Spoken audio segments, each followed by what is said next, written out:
you just describe to the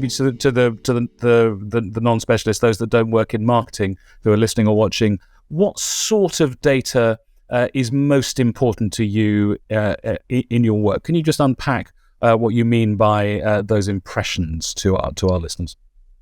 Yeah, so as you described it initially, it's about making the digital advertising ecosystem stronger, safer, more secure, and really preserving the fair value exchange between the buyers and the sellers of digital media. So so we're talking about digital. When we talk about digital, we're talking about the web, but we're also talking about the mobile. We are talking now about connected TV. And it's very much about, ensuring these impressions are visible. So obviously there are some standards, which are dictated by IAB, which is a number of seconds and the percentage on the page, where the ad appear.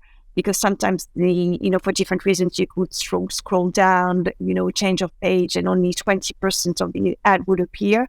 So there is obviously a minimum of time and a minimum of display to ensure the message went through. I mentioned about fraud. Fraud is still very, very important because maybe when you're not working in the advertising industry, you're not really conscious of that. But having, there's a lot of fraud around advertising.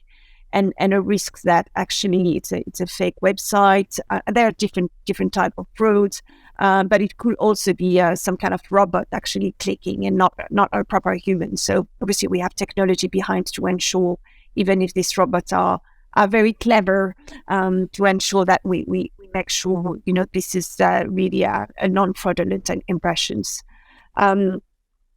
Right geography is important as well because, the web is international, but when you are a national brand, and for example, you are advertising in France, even if in Canada they speak French, if you're selling your product only in France, you don't want to be paying an impression on advertising that is actually delivered to someone in Canada because it's just, not effective. So right geography can be very, very important.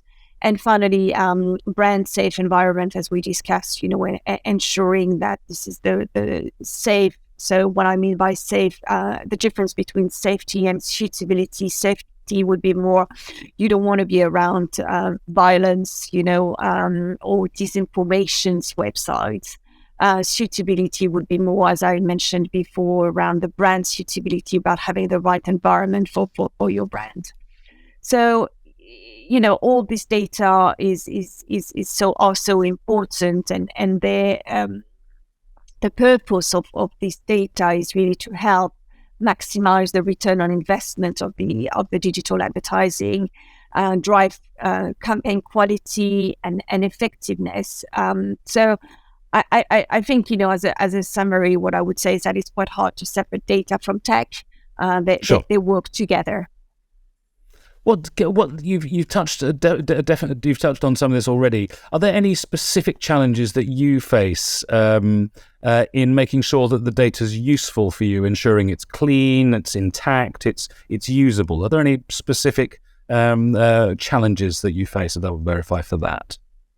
Well, as a software company, I guess you never stop investing in making sure that the data you are ingesting, are mapped, analyzed, and ensure that they are clean and intact before you use them. But I would say our challenge sits more potentially with the access to data rather than, so obviously access to data sometimes can be limited because of technical reasons, and there are so many channels and so many technology behind advertising that sometimes, for technical reasons, but also there's another reason sometimes, some platforms are not inclined to provide all access, such as the walled gardens we've been talking a lot in the advertising industry.